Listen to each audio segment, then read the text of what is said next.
Et donc, c'est l'histoire de la famille que les gens portaient sur eux. Bah, le tatouage, c'était des aiguilles aussi. Ce serait peut-être une nouvelle forme de broderie, quoi. Peut-être plus contemporaine, qu'il n'y avait pas avant. Donc, ça montre bien que si les gens en étaient arrivés à là, c'est il y avait une raison quand même. C'est pas juste pour foutre le bordel dans le commerce, quoi. Ouais, c'est peut-être ça l'esprit breton, j'en sais rien. Après, le tatouage, à cette époque-là, ça devait sûrement ressembler à l'art celte qu'on retrouve sur des céramiques, etc. À mon avis, oui, on ne doit pas être bien loin. Bonjour à tous, je suis aujourd'hui avec Paco, qui est tatoueur breton à Port-Louis, qui vient d'ouvrir son shop à Port-Louis. Et donc aujourd'hui, nous allons parler de l'art breton avec Paco. Exactement, Paco, est-ce que tu peux te présenter? carrément. J'ai 26 ans. Non, j'ai 20.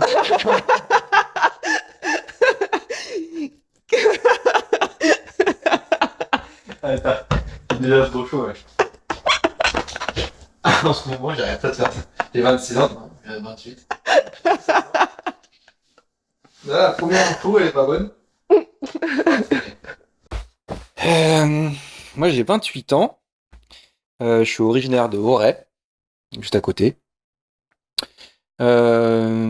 J'ai fait des études d'illustration, un diplôme d'illustrateur de l'école Pivot, il y a quelques années maintenant. Je suis parti dans cette école-là déjà dans l'idée d'être tatoueur.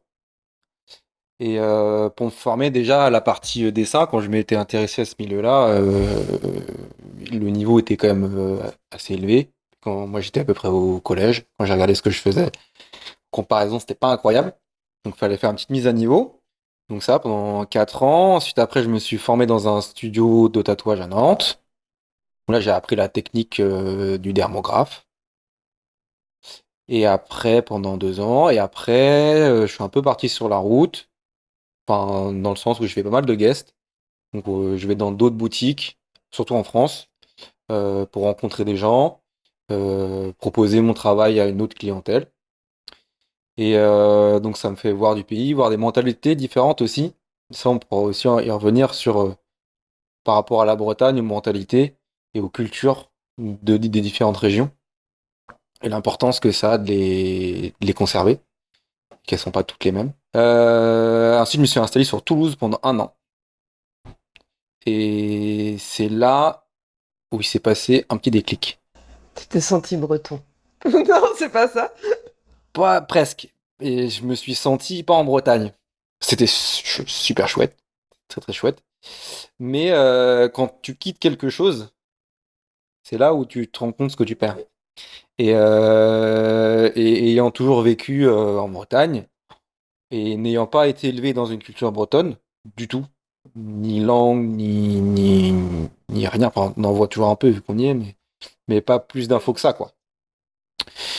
Du coup, j'avais jamais vraiment fait attention à ça, ni trop été dans les fest-noz ou voir des baguettes, tout ça. Et du coup, en étant sur Toulouse, je me suis rendu compte que c'était pas mal quand même. Et j'avais déjà cette démarche d'une recherche autour d'un tatouage ethnique. Mais il restait encore à définir quelle ethnie. Et du coup, la recherche, c'était vachement dur à définir parce que comme on t'inculque pas la culture bretonne à l'école, tu te considères français. Et du coup, le tribal français, quoi. Bah, c'est quoi, tribal français? Vachement dur à définir. Un, un, une, un style graphique qui unirait l'ensemble de la France. Mm. Ouais, j'ai cherché, hein. Cherché longtemps. Je suis parti sur, quand même, choisi quelque chose, c'était l'art forain. Parce que des foires, il y en avait partout. C'était une culture populaire et intergénérationnelle. Donc je trouvais ça pas mal. Puis il y avait une notion de voyage et tout, j'aimais bien. Puis il y avait un esthétique qui était génial, quoi. Et surtout les vieilles foires, fin 1800, début 1900, on a une esthétique graphique qui est terrible. Et du coup, à Toulouse, et là, je me suis rendu compte que que en fait, c'était la Bretagne qu'il fallait creuser, quoi. Et en même temps, j'ai un ami qui était à l'école pivot avec moi aussi, qui est tatoueur aussi sur Nantes, qui a eu une demande, une cliente, d'un motif breton, une plume de paon. Il m'a dit, bah tiens, regarde, toi qui t'intéresses à ça, une cliente elle m'a demandé ça, etc. Et je trouvais ça génial, ça marchait hyper bien. Puis il m'a montré la référence, et c'était de la broderie bigouden, et c'était déjà tatouable en fait. Donc déjà, ils avaient une réflexion sur le corps, l'échelle du corps, en broderie, et qui était une lecture qui était hyper impactante, hyper juste. Et je me suis dit, et puis là, il faut vraiment creuser. Et en creusant, il y avait des motifs qui ressemblaient, pour certains, déjà à des motifs des foires, de l'art forain que j'avais travaillé avant. Je me dis, mais c'est fou la corrélation qu'il y a entre les deux, quoi. Et après, bon, j'ai foncé à fond, bah, beaucoup sur Internet. Après, j'ai fait le plus possible de musées. Et après, tous les supports, quoi. La musique, essayer de creuser, parce que comme dans le travail que je propose, j'essaye de trouver un peu un esprit, et l'esprit, il va se travailler sur tous les arts, quoi. C'est trouver le fil rouge de tout, quoi. Trop bien. Est-ce que tu peux nous parler, parce que du coup, tu as été dans un shop pendant quelques années à Nantes? Plusieurs même. Ok. J'ai fait plusieurs boutiques. J'ai commencé dans un street shop, ce qu'on appelle une boutique à Pignon-sur-Rue, où n'importe qui peut passer la porte, sans, sans rendez-vous de prime abord. Et après, je suis passé en boutique privée. Donc, comme un médecin, il faut un rendez-vous pour rentrer, quoi. Et en fait, Nantes, c'est une grosse ville. Le tatouage, il a explosé là ces 10 dernières années. Puis il y a tout un tas de gens qui sont arrivés dans le milieu. Et du coup, ça a saturé les grandes villes. Toutes les grandes villes, hein, en France. Et donc, de moins en moins de visibilité. La visibilité, elle se faisait beaucoup avec Instagram.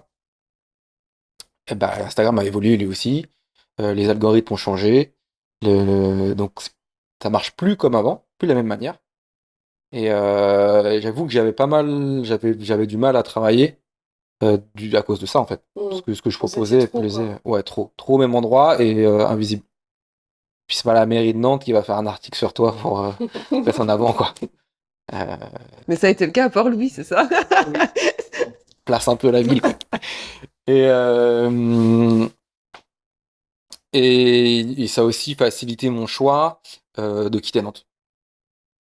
Même si je trouvais que c'était un joli combat de relancer la culture bretonne sur Nantes, parce qu'il y a soit la Bretonne qui organise des événements sur Nantes, mais à part eux, c'est assez timide. Ouais.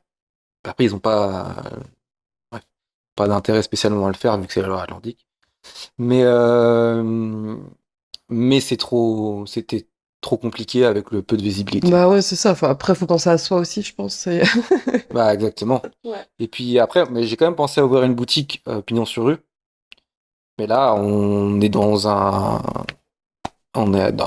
une époque où bah, les loyers sont tellement chers. Mm. Donc je voulais quand même travailler seul. Et c'était impossible d'avoir un bon emplacement à un prix abordable. Donc, parti. Puis Ouais. les Gaules et Taillot. Mm. Et du coup, bah, moi, mes parents, ils sont d'Auray, Port-Louis, pas très loin, près de Lorient. Et une très forte culture bretonne bien implantée là depuis bien longtemps. Ouais. Ça a plus de sens. Et bah, pour l'instant, ça fait quoi? 2 mois? C'est pas mal. C'était en août, du coup, que t'as Ouais, ouvert? mi-août, ouais. Juste après le festival. Mhm. Et, euh, et les retours sont très encourageants, on va dire. Trop bien. Super. Est-ce que, bah, tu nous en as un peu parlé tout à l'heure, mais tu peux nous dire comment t'as découvert l'art breton? Bah, en fait, l'élément déclencheur, en fait, j'en voyais autour de moi, mais j'y prêtais pas spécialement Oui. attention. Après, c'est un peu comme, faut apprendre à le lire aussi. Mm. Je pense qu'il y a aussi cette notion-là. C'est comme quand tu vas dans un musée et que t'as jamais fait d'histoire de l'art. Après avoir pris 2, 3 cours d'histoire de l'art, tu regardes pas les tableaux de la même manière. Donc c'est pareil, essayer de comprendre les significations de certains motifs qui peuvent donner des clés de lecture. Bah après, quand on se balade, quoi. Comprendre l'architecture, etc. Après, moi, ma recherche, elle est sur toutes les traces de civilisation en Bretagne. Enfin, dans ce qu'on appelle la Bretagne, qui l'était pas avant, mais des peuples qui ont évolué en Bretagne. Du coup, c'est large, quoi.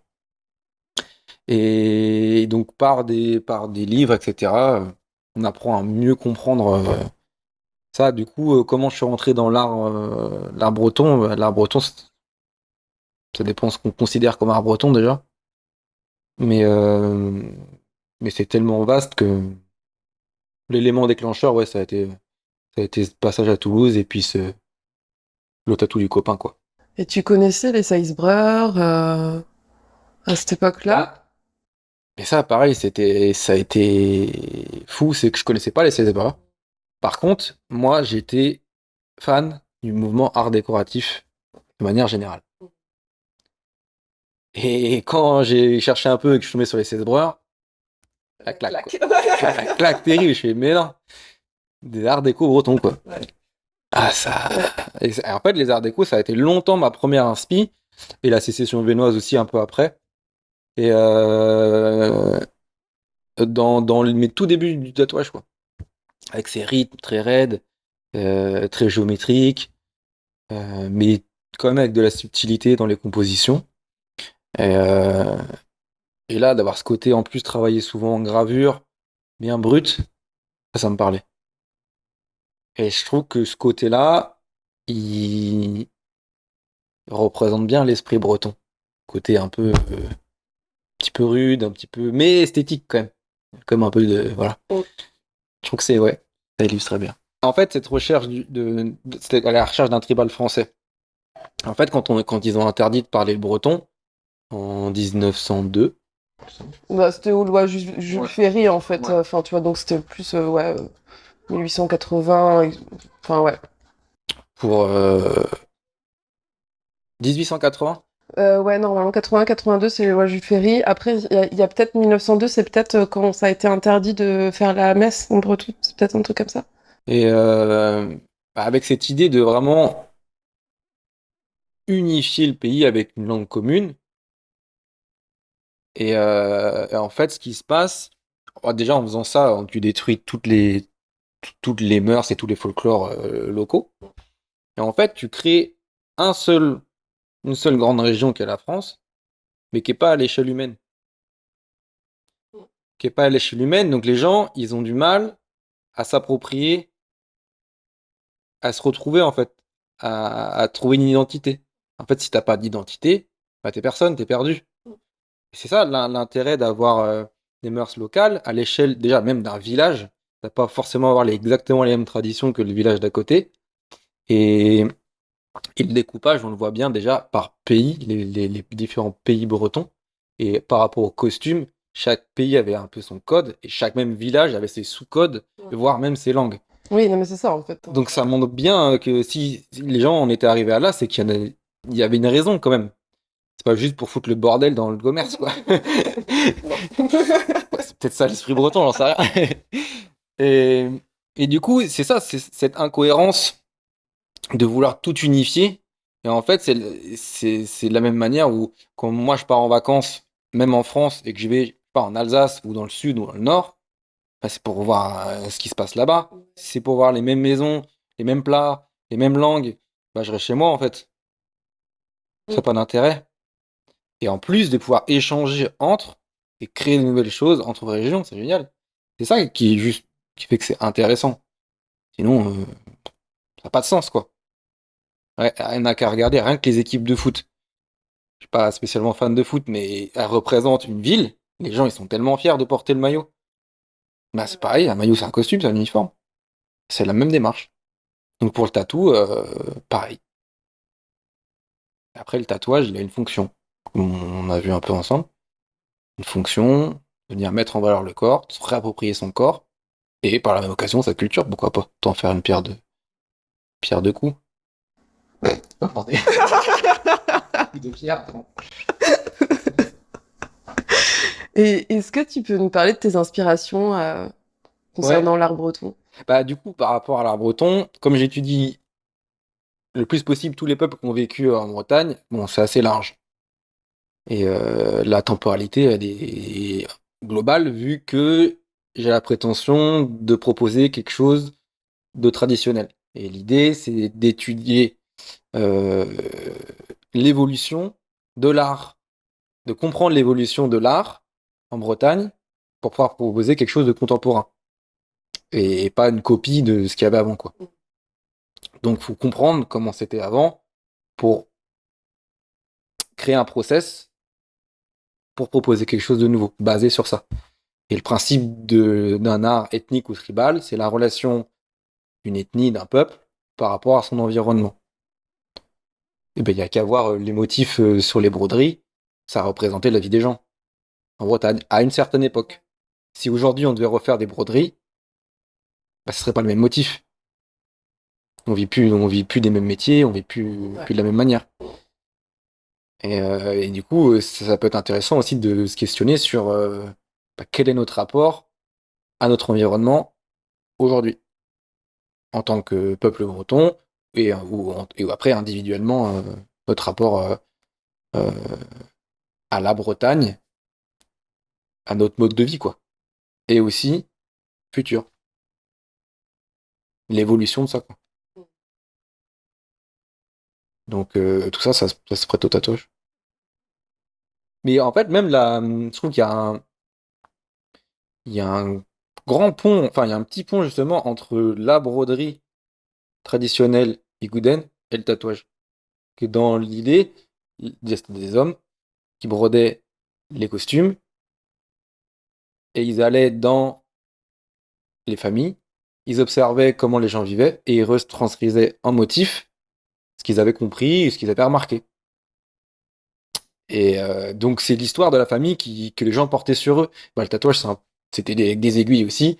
Ce serait peut-être une nouvelle forme de broderie, quoi. Peut-être plus contemporaine, Ouais. qu'il n'y avait pas avant. C'est beau d'imaginer ça. Carrément. C'est rigolo, ouais. Ouais. Mais il faut savoir qu'il y avait du tatouage en Bretagne. La réflexion, elle part de là aussi. La démarche, elle vient aussi. Bah déjà, avant de tatouer, j'aimais bien le tatouage et je veux être tatoué. Du coup, bah, j'ai fait comme tout le monde, j'ai regardé ce qui se faisait. Et moi, j'aimais bien ce côté ethnique. Parce que je trouvais que ça se prêtait bien au corps et dans le temps aussi. Mais le principe d'une ethnie, c'est un rapport à un peuple. Et du coup, c'était quoi pour moi? Et après, j'ai fait ma démarche personnelle. Et du coup, là, la relation avec la Bretagne, il y a pas de tatouage ethnique breton. Et c'est même pas qu'il y en a pas, c'est qu'il y a même pas de motif. En fait, il y a très peu le champ lexical graphique breton. Il y en a très peu dans le sens populaire. Il y a le Triskel, l'Hermine et le Guanadu, quoi. Mais quand tu fouilles, il y en a. Mais de prime abord, tu demandes aux gens, ils vont te sortir ça à chaque fois, quoi. Bah oui, ouais. Et donc, ça a rien de sexy, quoi. Et, euh, et c'était quoi la question? Est-ce qu'il y a des premières traces Ah de oui, tatouage en Bretagne? Enfin, est-ce qu'on sait quand est-ce ouais. que les gens ont Bah, tatoué? il y a plusieurs choses. Déjà, le tatouage, euh, c'est une culture qu'on retrouve tout autour du monde. Depuis à peu près, même les premières traces d'humanité, quasiment, quoi. Et la plus vieille trace à prouver qu'on est, c'est aussi dans les Alpes, qui est pas très loin de la Bretagne. Et ça date à peu près, c'est Oui, quelques non, mais ouais. milliers d'années, hein, mais euh, à l'époque des menhirs, etc., qu'on a nous en Bretagne. Donc déjà, il y avait de la vie, il se passait plein de choses, il y avait une culture qui était très établie. On a retrouvé un gars pas très loin qui était tatoué, il y a de grandes chances qu'il y ait eu du tatouage, après sous quelle forme, je sais pas, mais en Bretagne à cette époque-là. Et ensuite, bien après, à l'époque des Celtes, Jules César raconte dans ses récits de guerre euh, bah, qui il combattait, et donc il décrit le peuple breton en tant que peint et tatoué. Mais c'est un récit, déjà d'un ennemi, donc c'est à prendre avec des pinces, et puis c'est qu'un récit, donc on n'a pas d'image, on n'a pas retrouvé de corps. Aussi, on a retrouvé des corps, on a vu qu'il son corps, un truc qui avait des tatous. Après, le tatouage, à cette époque-là, ça devait sûrement ressembler à l'art celte qu'on retrouve sur des céramiques, etc. À mon avis, Oui. on ne doit pas être bien loin. Et donc, on sait qu'il y en a eu à cette époque-là. Donc, ma démarche, c'était, bah, pourquoi il n'y en aurait pas encore aujourd'hui? En Polynésie, ils ont bien une culture ancestrale qui a perduré, qui a failli s'arrêter, comme en Nouvelle-Zélande, cause des colonies. Mais, euh, mais ils en ont sauvé une partie. Nous, on n'a plus de traces, mais rien ne nous empêche de le remettre à jour. Mm, mm. Ouais. Le tatouage étant plus démocratisé aujourd'hui, ça peut-être le moment. On va essayer. Je vais voir. On verra. Pardon. Ouais, on va essayer. Selon toi, comment est-ce que le tatouage peut être une façon de se réapproprier son corps, son histoire, et son histoire avec la Bretagne aussi, son propre rapport avec la Bretagne, et pourquoi pas son identité culturelle? Carrément. Bah, son corps, déjà, parce que le tatouage, il permet de modeler le corps.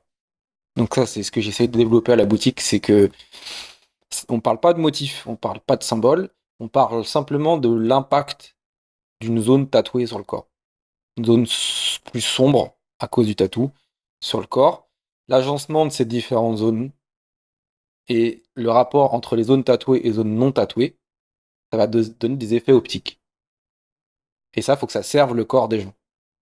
Si tu trouves que t'as un grand buste et des petites jambes et que tu as envie de retrouver un équilibre qui te plaît plus, tu vas pas te faire greffer des bouts de tibia, bah avec le tatou, tu peux venir créer des illusions d'optique en déformant le corps.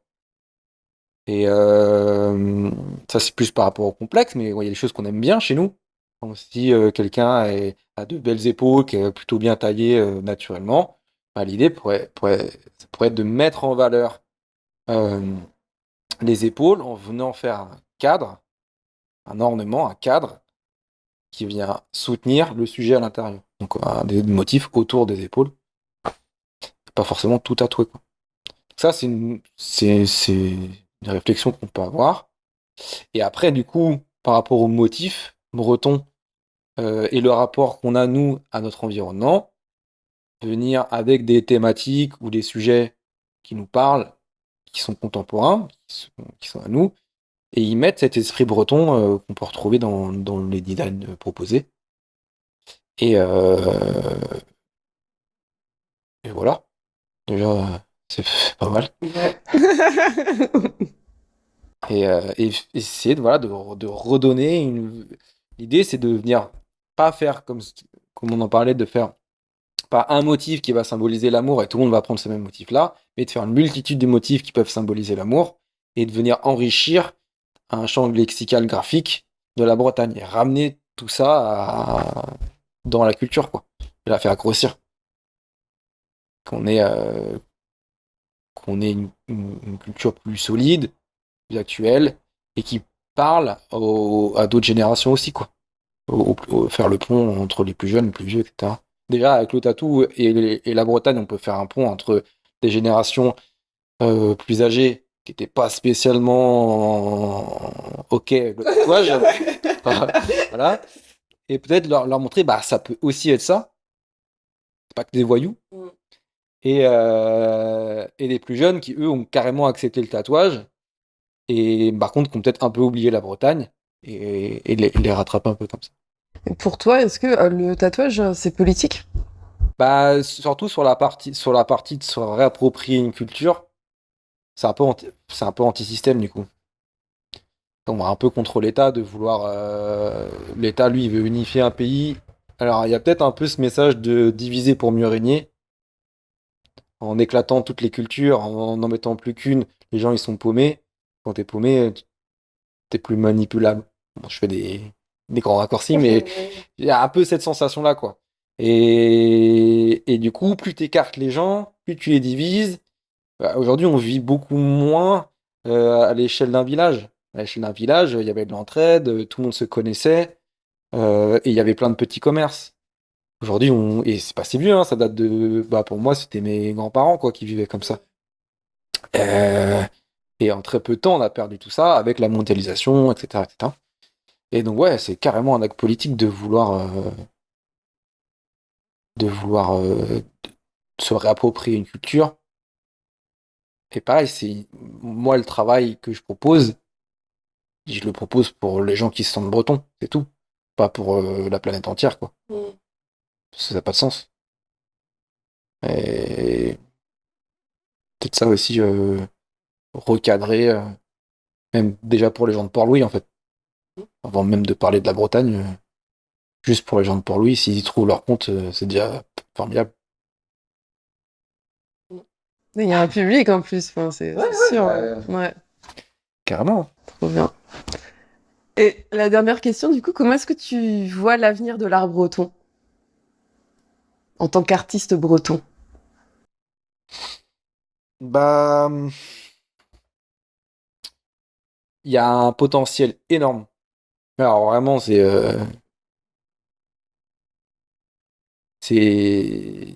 démesuré ce qui est possible de faire. Il y a moyen, faut le faire. Faut se bouger, faut le faire.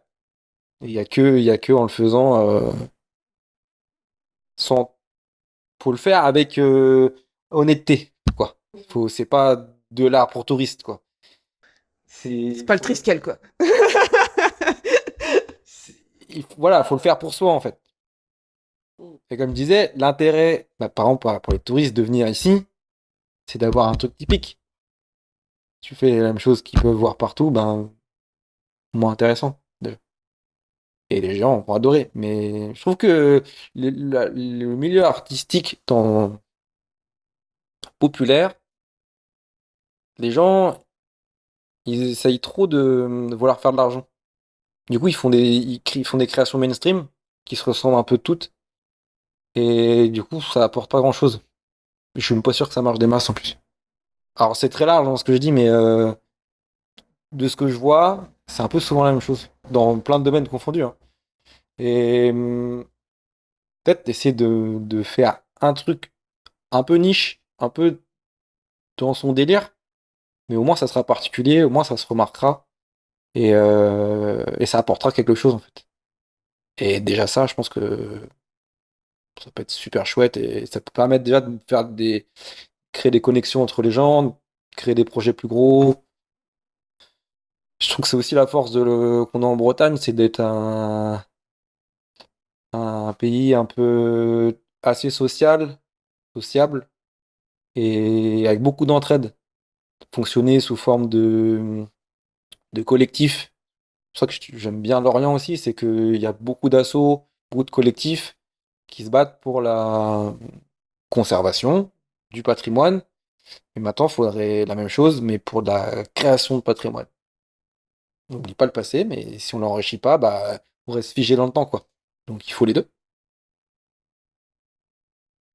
Euh, Et donc, comment je le vois? Bah, je le vois bien. Je le vois bien, mais on va tout faire pour essayer de s'entraider et aller le plus loin possible dans nos délires. C'est un peu comme de la haute couture de partir un peu dans des délires. Tout le monde va pas forcément le porter, mais ça va donner d'autres idées, des idées à d'autres gens et chacun prend un peu, voilà. Ça inspire, quoi. Ouais, voilà, ça inspire. Est-ce que tu es en contact avec d'autres artistes bretons? Non, je suis des gens, je suis des gens. Il y a des gens qui font un travail super. Ouais, faudrait que j'aille plus en avant, si. Mais ouais, ouais. Après, peut-être à l'échelle locale déjà, c'est plus facile d'accès. Les gens que je suis, ils sont pas spécialement du coin, je crois. Et non, mais ouais, ça faut le faire. Bah, il y a une question moi qui revient souvent à la boutique. Parce que Vas-y, ouais, carrément. je fais pas que du breton. En fait, ça veut un peu rien dire parce que comme j'étudie plein de d'époques différentes, il y a des gens qui sont plus intéressés par le paléolithique, avec Gavrinis, tout ça. On peut faire un délire là-dedans, avec des trucs peut-être plus médiévaux, plus, etc., avec différentes époques, plus 16 bras. Euh, le traitement, il peut être complètement différent. Et après, il y a une proposition contemporaine. C'est encore autre chose. Ça, après, il y a peut-être aussi le côté culture, l'accès à la culture. T'as tout et l'accès à la culture bretonne. Bah, comme tu fais en fait, de faire des médias, bah, c'est une super démarche. Et encore une fois, si on n'est jamais mieux servi que par soi-même, il faut se bouger et faire les choses. Mm. Et après, ça plaît pas, mais au moins on l'a fait. Et pareil, la culture tatou, et moi, la boutique, l'idée c'est de dédier un peu le lieu à ça et d'avoir de la documentation et des bouquins euh, sélectionnés de qualité où les gens puissent voilà, enrichir leur projet, leur démarche, leur culture. Donc ça va être ça aussi les prochains mois, ça va être travailler là-dessus. Ok. Ouais, ça fait plein de trucs. Non, mais c'est bien d'avoir ton projet. Trop chouette. Bah, merci beaucoup. Bah, avec grand plaisir, N'hésitez pas à aller voir Paco ou à le contacter. Je vous mettrai tous les carrément. liens C'est ouvert à tout le monde. sous la vidéo pour le suivre aussi sur Instagram. Et ben merci encore. Merci Brass. Au plaisir. À bientôt. À bientôt.